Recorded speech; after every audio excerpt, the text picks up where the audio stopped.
Welcome to the deep dive. Today, we're jumping straight into a conflict that didn't just redraw maps, it fundamentally forged the 20th century, World War I. It really was a brutal collision, wasn't it? Yeah. You had this 19th century mindset, all alliances and, misplaced optimism. Right. And it just slams headfirst into 20th century technology and the reality of modern warfare. So, our mission here is to give you the fast track, basically. How does a seemingly local fight in the Balkans explode into this 4-year global nightmare? Exactly. We'll hit the hidden pressures, the shocking new weapons, and the really unstable world it left in its wake. Okay, let's get into it. Decades of tension, the whole continent's like a powder keg waiting. But you always need that spark, You right? do. And that spark came on June 28th, 1914, in Sarajevo. Archduke Franz Ferdinand. The heir to the Austro-Hungarian throne, yes. Him and his wife, Sophie, assassinated by Gavrilo Princip, And Princip wasn't just some lone wolf. He was part of a group. a Serbian nationalist group, yeah, the Black Hand. This was deeply political. It was about creating a greater Serbia, unifying the South Slavs. Which directly threatened Austria-Hungary. Absolutely. Threatened its very existence, really. It was a huge multi-ethnic empire, and this kind of nationalism was poison to it. So Vienna reacts, and they don't hold back. They'd gotten this blank check from Germany, right? Unconditional support. Yeah, basically Germany said, whatever you do, we've got your back, which emboldened Austria-Hungary to issue this incredibly harsh ultimatum to Serbia. Designed to be rejected, wasn't it? Pretty much. I mean, it demanded Serbia crack down on all anti-Austrian stuff, sure, but the kicker was allowing Austrian officials onto Serbian soil to run the investigation. A violation of sovereignty. Totally. Serbia actually agreed to most of it, surprisingly.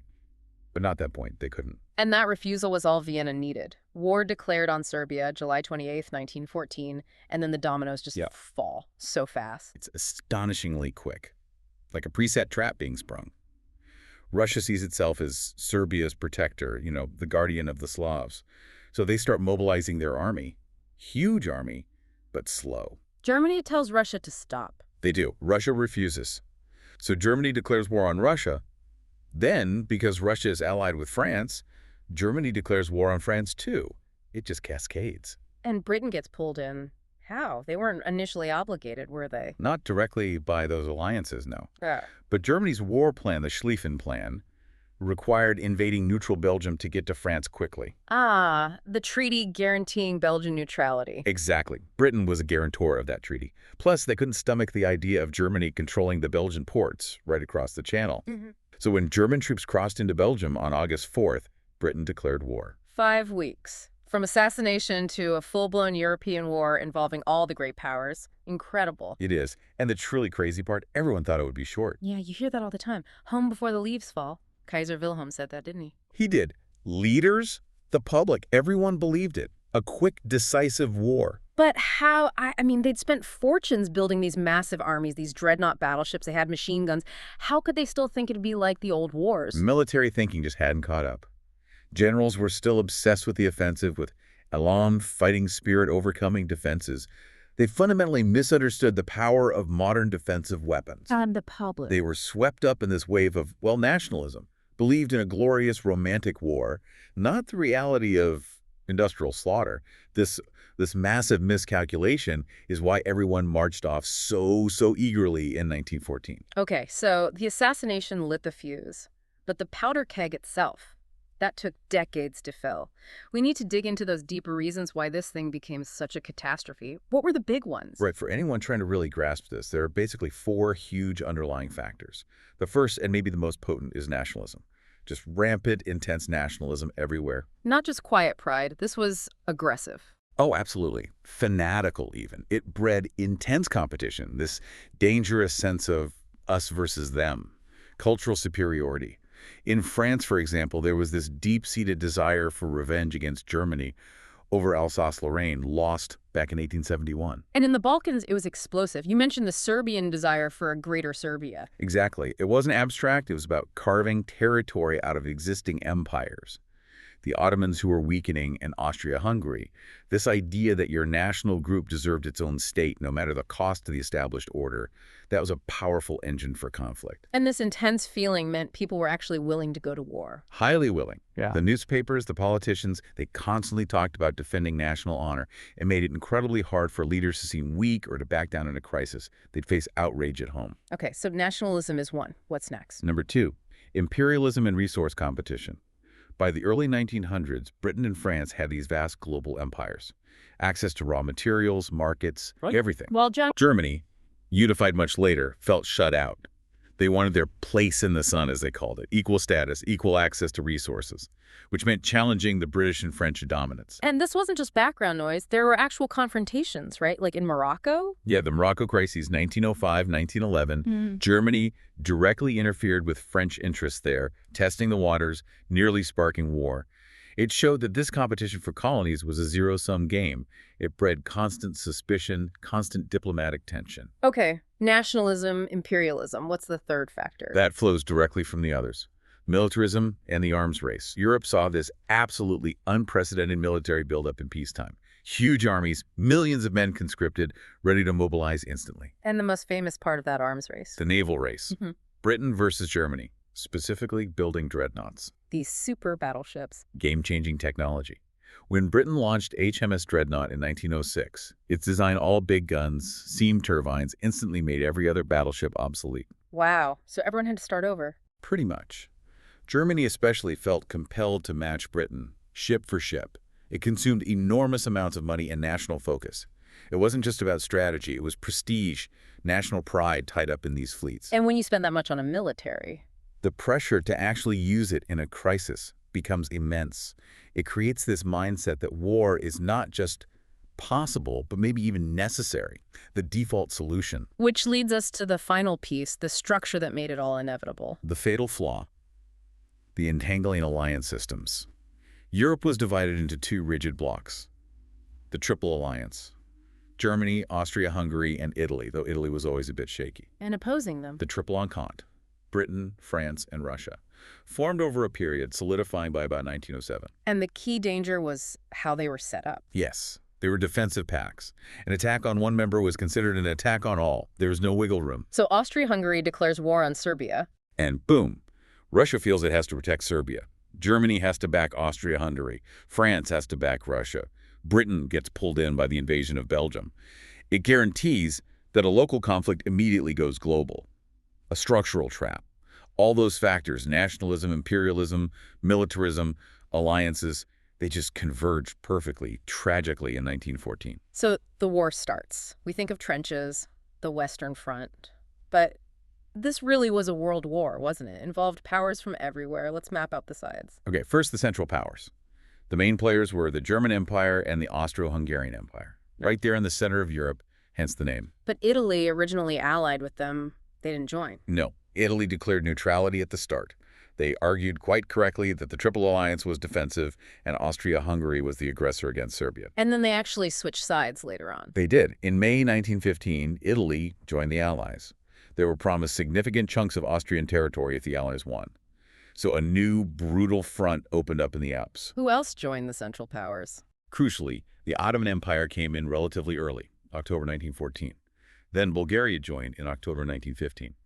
That created this solid land block for the Central Powers, stretching from Germany down through the Balkans and into the Middle East. Okay, and on the other side, the Allied powers, or the Entente. The core was Britain, France, and Russia. But Britain meant the whole British Empire. Huge resources and troops came from Canada, Australia, New Zealand, the Anzac, South Africa, and, critically, vast numbers from India. Plus the countries that were invaded initially, like Serbia and Belgium. Right. And the conflict kept drawing more nations in. Japan joined the Allies in 1914. Why Japan? Opportunity, mainly. They were allied with Britain. They saw a chance to seize German colonies in China and the Pacific, expanding their own influence in Asia while Germany was busy in Europe. Portugal and Romania also joined the Allies in 1916. You mentioned a surprising participant earlier, Siam. Yes, Siam, modern Thailand. Really interesting case. They're one of the few independent Asian nations not colonized. In July 1917, they declared war on Germany and Austria-Hungary, joining the Allies. Was that a major military contribution? Militarily, small. They sent about 1,200 volunteer troops, engineers, pilots to the Western Front. But diplomatically, it was huge for them. How so? By participating, even symbolically, they secured a place at the negotiating table at Versailles after the war.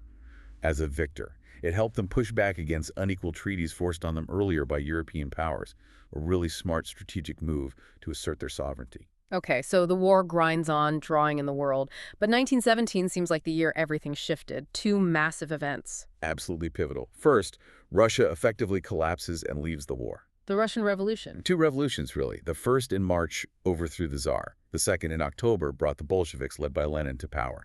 Russia was exhausted by the war, massive casualties, food shortages, internal chaos. And the Bolsheviks wanted out? Immediately. Their priority was consolidating power at home. They signed a separate peace treaty with Germany, the Treaty of Brest-Litovsk, in early 1918. It was incredibly harsh on Russia. They lost huge territories, but it ended their involvement. Which must have been a massive boost for Germany. Strategically, yes. Their last great hope, really. It freed up nearly 50 German divisions from the Eastern Front. They could all be moved west for one final massive attack. But that advantage was almost immediately canceled out by the other huge event of 1917. The U.S. entry into the war in April. What finally tipped the U.S. over the edge? They'd tried so hard to stay neutral. Two main things. First, Germany resumed unrestricted submarine warfare in February 1917. They started sinking any ship, including neutral American ones, heading to Britain. They gambled they could starve Britain out before the U.S. could effectively intervene. A huge gamble. And it failed. The second trigger, maybe even more inflammatory, was the Zimmermann telegram. Yes. The message from Germany to Mexico? Exactly. Yeah. Intercepted and decoded by the British. German Foreign Secretary Zimmermann proposed an alliance with Mexico against the U.S. If they won, Mexico would get back Texas, Arizona, New Mexico territory lost in the Mexican-American War. That's audacious. Basically proposing an attack on U.S. soil. It was seen as a direct threat. Public opinion in the U.S. shifted dramatically. President Wilson, who had won re-election promising to keep the U.S. out, felt he had no choice. War was declared on April 6, 1917. American troops didn't arrive in force immediately, though. No, it took time to mobilize, train, and transport them. Their major impact on the battlefield wasn't really felt until 1918.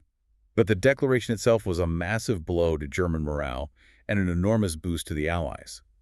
It meant essentially unlimited manpower, industrial might, and fresh resources flooding in, just as Russia was leaving.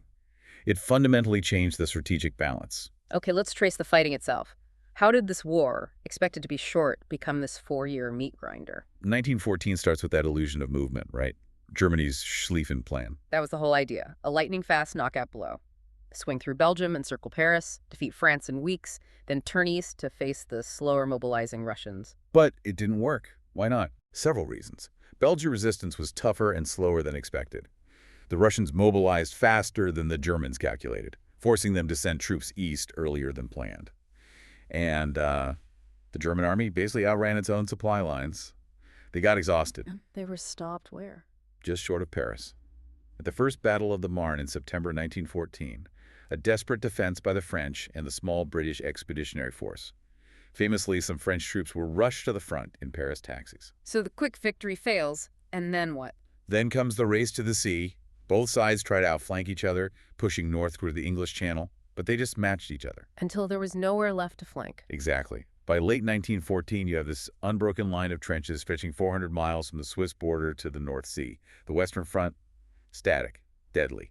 The war of movement was over. 1915 then becomes about trying to break that deadlock. Yes. Attrition takes hold. Both sides are desperate. This leads to horrific innovations. Like at the Second Battle of Ypres in April 15. That's where the Germans first used poison gas on a large scale. Chlorine gas. Against French and Canadian troops, the effect? Utter panic initially. A gap opened in the line. But the Germans weren't prepared to exploit it properly, and the wind actually shifted. Plus, gas masks were developed relatively quickly. So, horrific, yes, but not decisive. Meanwhile, the Allies try a different approach entirely. Gallipoli. Right. An attempt to get around the Western Front by attacking the Ottoman Empire, considered the soft underbelly of the Central Powers. The idea, pushed by Churchill, was to force the Dardanelles Strait, capture Constantinople, knock the Ottomans out, and open a supply route to Russia. That's good on paper. A disaster in reality. Landings began in April 1915. Brutal terrain, fierce Turkish defense led by Mustafa Kemal, who later founded modern Turkey. Terrible planning, awful conditions. After 8 months of horrific fighting and massive casualties, especially for the Assassination troops. Australian and New Zealand Army Corps. Yes. The Allies just gave up and withdrew. A total failure. Which brings us to 1916, often called the worst year, the apex of attrition. Defined by two monstrous battles, Verdun and the Somme. Verdun, February to December, almost the whole year. The longest battle. The German strategy under Falkenhayn wasn't even about capturing ground, it was purely about killing Frenchmen. Verdun was chosen because it was symbolically vital to France. They knew the French would defend it at any cost. The goal was literally to bleed France white. Just attrition as a deliberate strategy. Exactly. The fighting was hellish. Constant artillery, horrific close-quarters combat in shattered forts and woods. The French famously vowed, "Ils ne passeront pas," they shall not pass. And they didn't. But the cost, over 600,000 casualties combined. Staggering. And while Verdun is raging, the British launched their big offensive. The Somme, starting July 1st, 1916.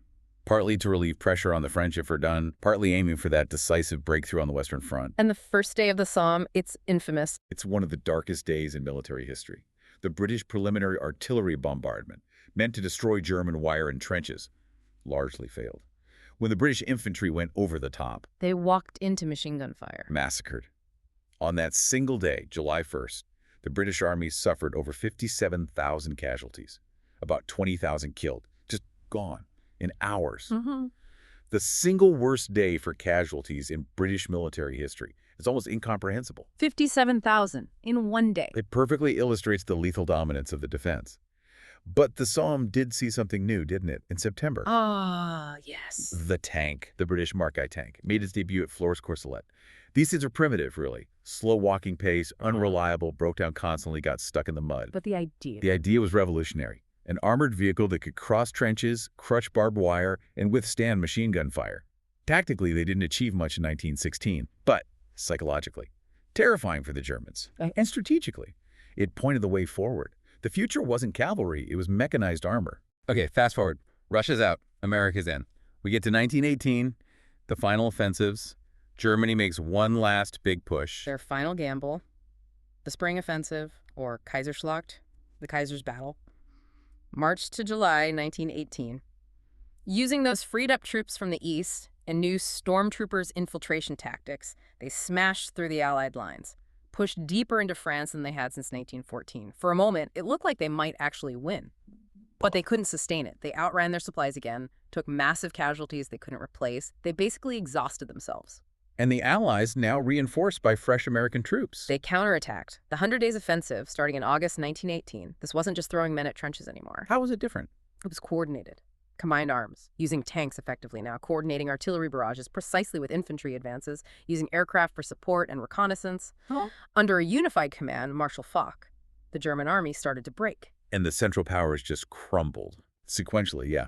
Bulgaria surrendered in September, the Ottoman Empire in October, Austria-Hungary basically dissolved into revolution and signed an armistice in early November. Leaving Germany alone. Alone, starving from the blockade, facing revolution at home. The Navy mutinied. The Kaiser abdicated on November 9th. The new Republican government had no choice but to ask for an armistice. Which was signed when? Signed in a railway carriage in Compagnie Forest, to take effect at the 11th hour of the 11th day of the 11th month, 11:20 a.m., November 11th, 1918. The fighting stopped. So that stalemate, that 4-year grind, it came down to the strategy or lack thereof and the weapons themselves. Why was the defense just so dominant? It's the core lesson of WWI strategy, really. Defensive firepower, especially the machine gun combined with barbed wire and trenches, was just overwhelming. A few well-placed defenders could mow down hundreds of attackers. This reality forced the strategy away from maneuver and towards war of attrition, basically just grinding the other side down until they ran out of men or resources or the will to fight. Looking at the Central Powers strategy, Germany and Austria-Hungary, what were their advantages and disadvantages? Their big advantage was interior lines. Being a solid block in the middle of Europe meant they could shift troops and supplies between the eastern and western fronts much faster using their rail network than the Allies could move forces around the outside. That sounds like a huge plus. It was. But their fatal weakness, their Achilles heel, was the British naval blockade. Britain's navy controlled the seas, cutting Germany off from overseas trade. No rubber, no nitrates for explosives, eventually, critically, not enough food. It slowly strangled their war effort and their home front. And the Allied strategy? Leveraged their advantages. Greater overall industrial capacity, bigger populations, access to global resources thanks to their empires and control of the sea, and of course that eventual flood of American men and material. Their strategy was basically to sustain the attrition, maintain the blockade, and eventually, as we saw in 1918, figure out how to coordinate their forces, combined arms warfare, to finally break the German defenses. Okay, let's talk about the tech. The specific weapons that made this war so horrific, the icon of the Western Front has to be The machine gun. Without a doubt. Things like the German MG-08, the British Vickers, water-cooled, belt-fed, firing hundreds of rounds per minute. They created interlocking fields of fire, turning no man's land into a killing zone. Infantry assaults against prepared machine gun positions were basically suicide missions. But even more deadly overall was Artillery. Estimates suggest artillery caused maybe 70% of all battlefield casualties.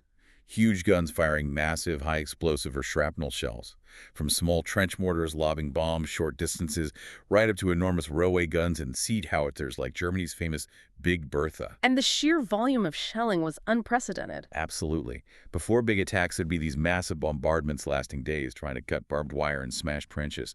But often they just churned up the mud, making it even harder to advance and failed to destroy the deep underground bunkers where defenders sheltered, like at the Somme. Then came the truly terrifying stuff, chemical warfare, poison gas. First chlorine at Ypres, as we mentioned, then phosgene, which was more deadly, and later mustard gas, introduced by the Germans in 1917.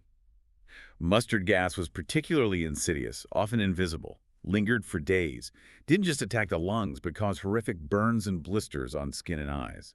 The psychological impact must have been dreadful. Immense. Constant fear, having to wear clumsy, uncomfortable gas masks all the time, but tactically. Its effectiveness faded as defenses improved. Gas masks became standard, drills were developed. It caused immense suffering and long-term health problems, but it never proved to be a war-winning weapon, more a weapon of terror. The answer to the machine gun and wire, eventually, was the tank. The British pioneered it. The Mark-out was essentially an armored tractor on tracks, designed specifically to cross the mud, crush wire, and shield infantry from machine guns. But those early ones were problematic. Very. Slow, unreliable, broke down frequently, fumes inside could knock out the crew. But they were revolutionary.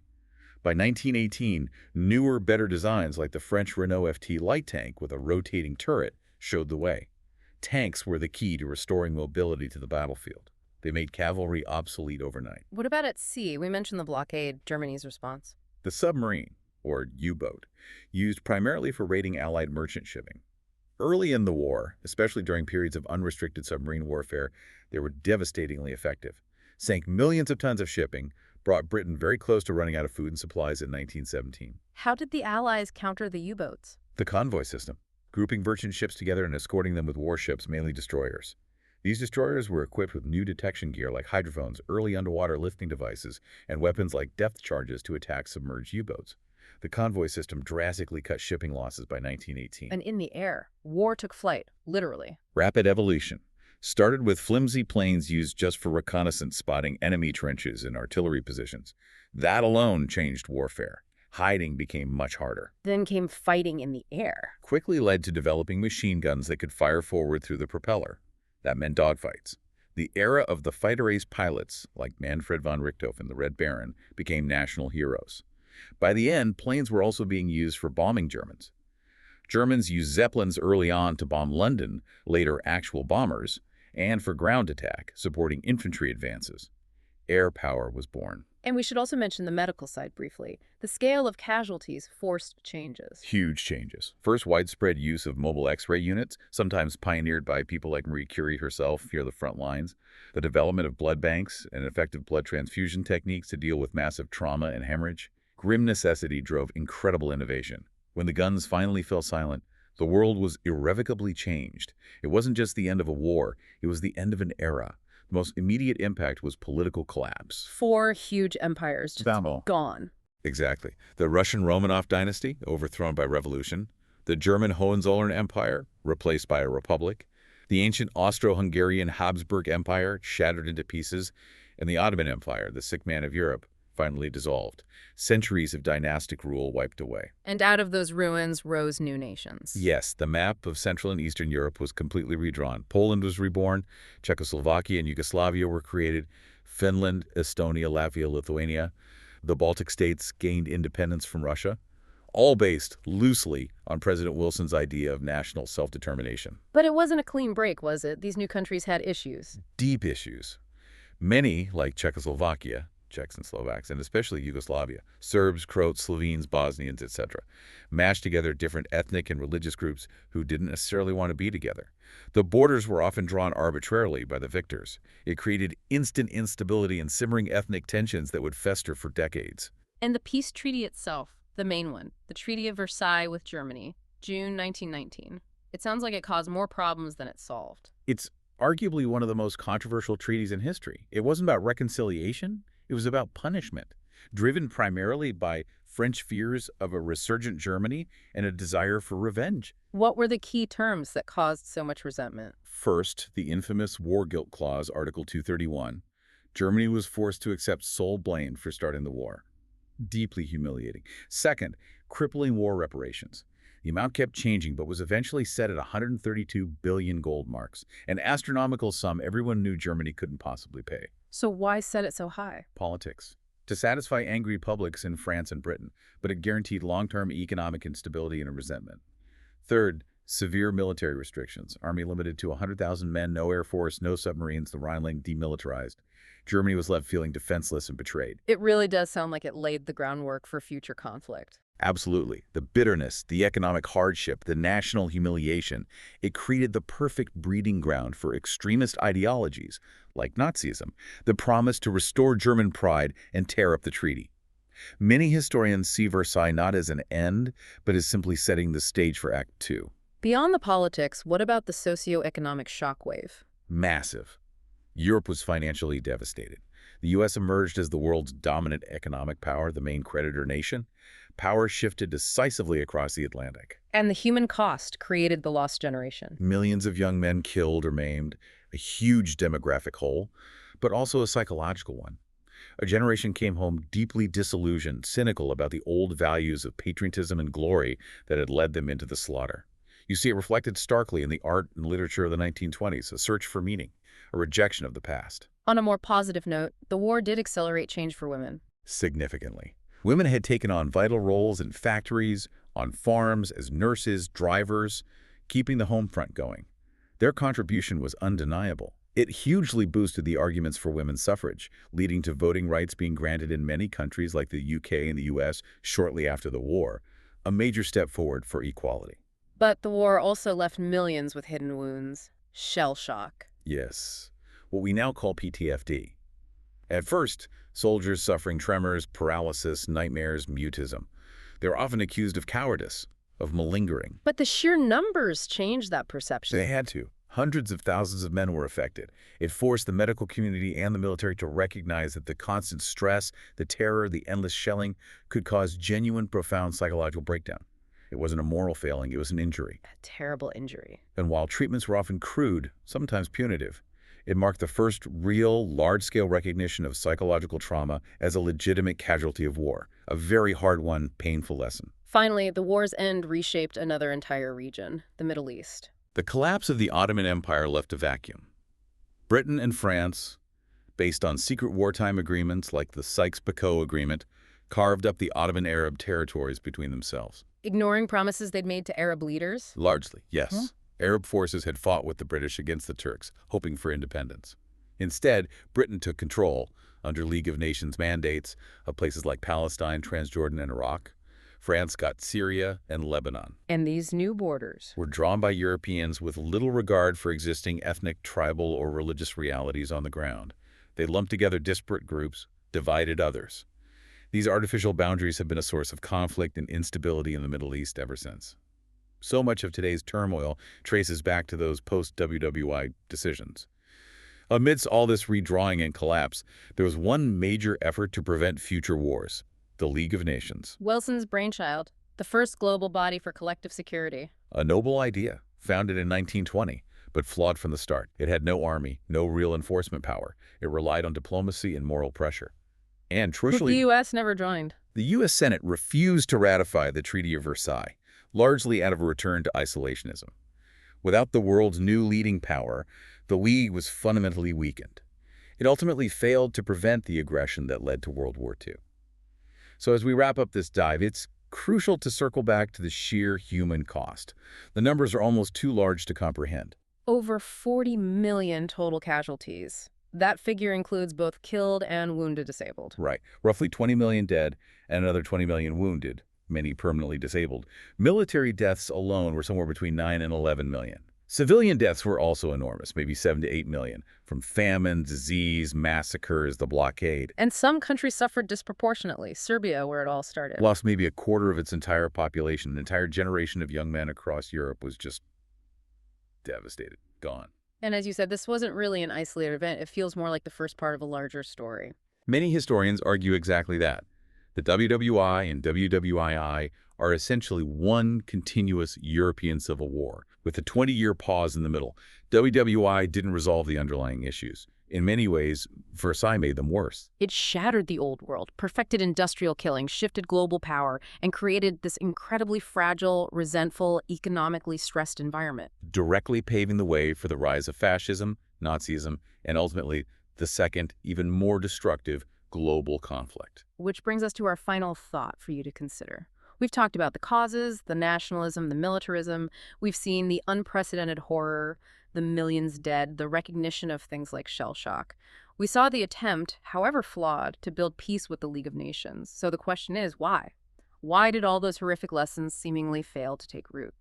Why did those same forces of nationalism and militarism prove so powerful that just 2 decades later, the world willingly marched down the path to an even greater catastrophe?